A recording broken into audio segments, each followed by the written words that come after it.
Hello friends, today's patient is coming from the UK. She has the disease for 4 years, chronic cystitis issues. The start of the disease is because of using short-term antibiotics. She was given 3 days of antibiotics at her initial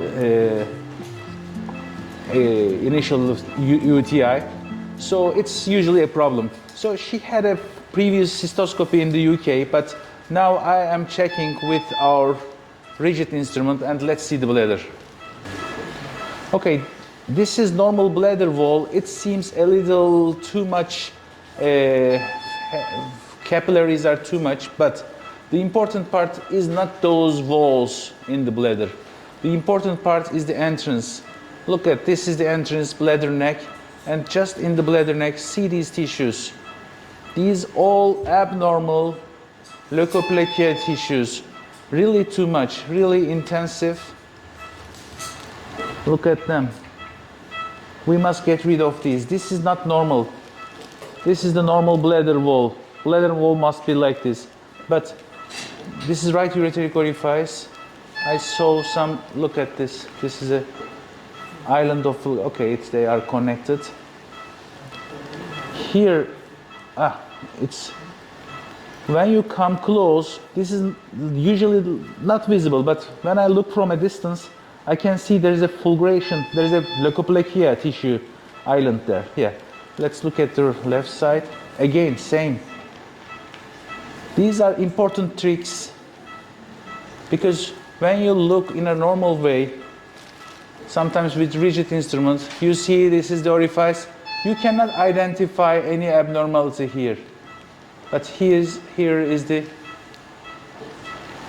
okay, there is some rupture in the mucosa. That means the bladder walls are too much fragile. Maybe they will bleed when I empty the bladder.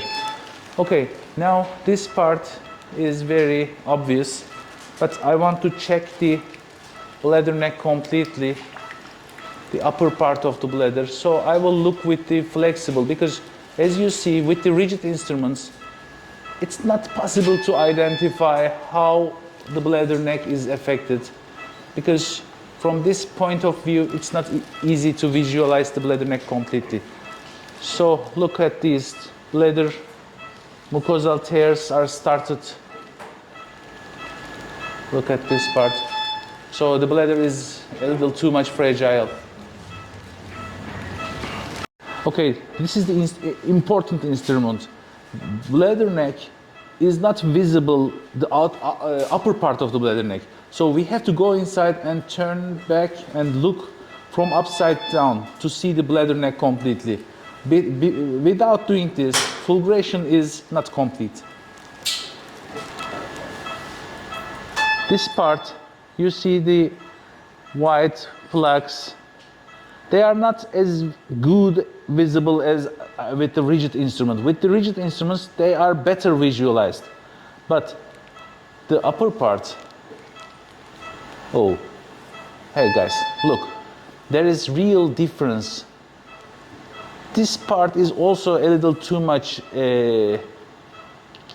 blood vessels are present here, but look at the bladder neck.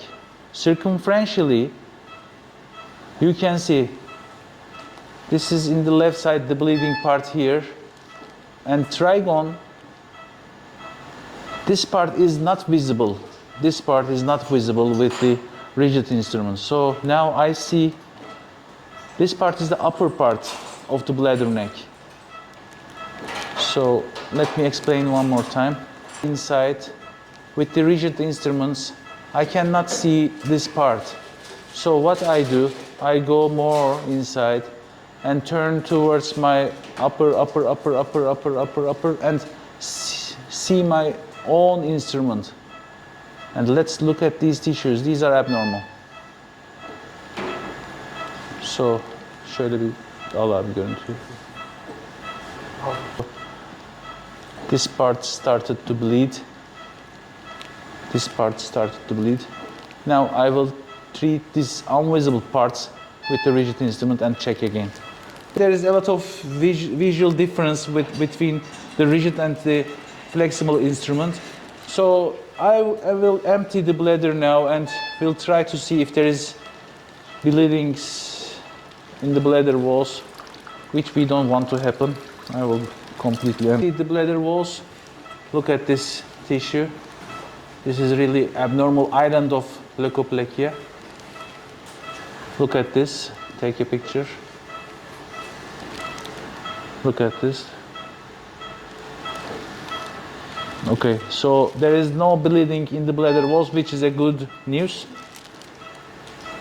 Okay, let's mark our borders. This is really a wide. Okay, we cannot touch here, so this is we will do it somehow. But look at these bladder walls are healthy. Here it is unhealthy. Here it is healthy. So it's very rare for the patients from the UK to have this much leukoplakia, because using long-term antibiotics usually treat the superficial layer of abnormal tissues. Usually the leukoplakia is treated and the underlying trigonitis is left for me for fulguration. But here in this case we have a lot of leukoplakia. Maybe this is because she is young and the disease is present only for 4 years. Okay, so let's begin. The upper part. Look, here I really cannot see any abnormality. I only see it with the flexible instrument. Here I don't see anything to fulgurate. But when I make a small touch, sometimes, no, it's not visible. We will do it blindly and we'll control it with the flexible again. So let's do the easy part first. Sometimes I scrape the tissues to see if they are coming out.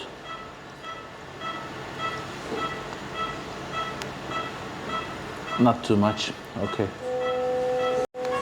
Okay, so all these parts must be fulgurated in a superficial manner.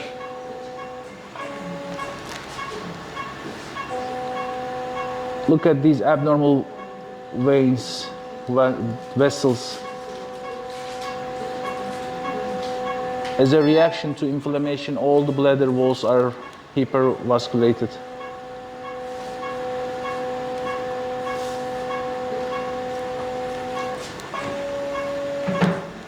So we do a superficial fulguration. What happens if we do it deeper? Nothing. Because sometimes we have bladder tumors and we cut the bladder wall in all its layers. And it is not giving any harm to bladder. But usually this superficial fulguration is enough. In some parts I go more deeply.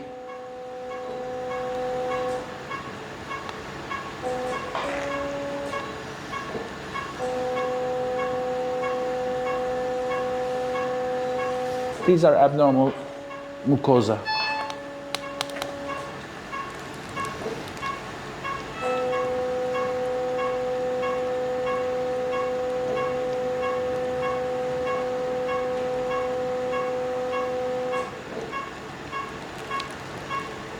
This is my border here, and here is the leukoplakia, which is barely visible now. When the bladder expands, they become invisible because of the stretch of the bladder wall. But I know here is the abnormal cells. They are very fragile, easily bleeding. Yeah, here are the abnormal tissues. These are abnormal. Very close to ureteric orifice, to which we don't want to touch.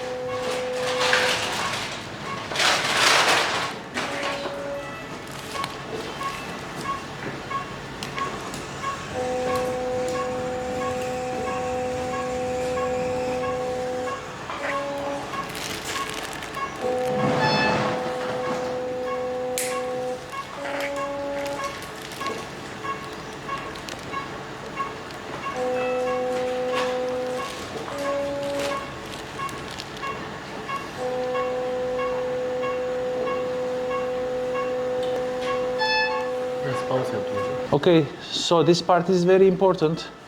Look, still there are some tissues. So when I look from downside up with the rigid instrument, I see these parts as urethra. But I now try to understand if they are in the bladder or they are urethra. So I will do a little more, but when I look, they are in a tube, in a funnel-shaped place. So I have to make a decision. I will make a little more wider fulguration through the urethra. But of course, we scare to give some harm to the sphincter. So here we did enough, maybe a little more here, but just a couple of millimeters more in this part. So in this case, there was a huge leukoplakia in the trigone. I don't want to risk urethra. I think this will be really enough for her. If not, maybe we can plan another fulguration in the future. Okay. Okay, after I empty the bladder and look with the rigid instrument again, unfortunately I see these bleedings. That means the bladder, we call them glomerulations or petechial bleedings. That means the bladder mucosa was too much fragile, and when we do the procedure, because of its stretch, the capillaries are teared. Mucosal tear and capillary tearing happened. Some parts are preserved. Here, this is not very much here, but in the upper part, behind the trigone. So actually, usually I see mucosal tears here. This is not a tear. This is not very wide tear. Tears usually happen in the right and left side walls. This is not a tear, but that shows us her bladder was very, very fragile, and it would be very, very bad if she delayed this procedure more. So I will make some fulgurations here to provoke some new tissue healing. In the most bleeded parts, I will make some fulgurations, so new tissue healing will be possible on those sites. With the flexible, I noticed that here in the upper part, I will do a little more.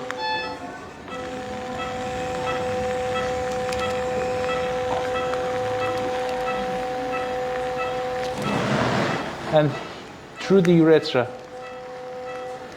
Look, this seems completely a urethral part. But from the bladder, from the upper side, when you look, we see that inside the bladder.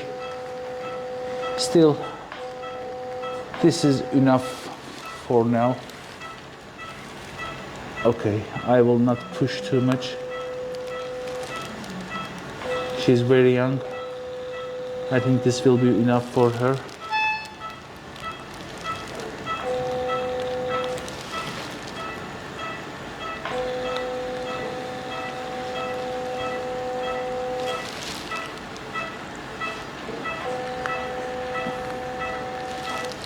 So from this part,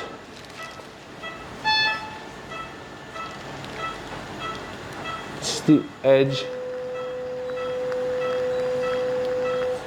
From upper view, these parts are also seen inside the bladder, but I will not touch them now because the sphincter, this is the sphincter here. I don't want to come more closer to it. She is very young. Let's this to be enough for her. Yeah, this is good. Okay.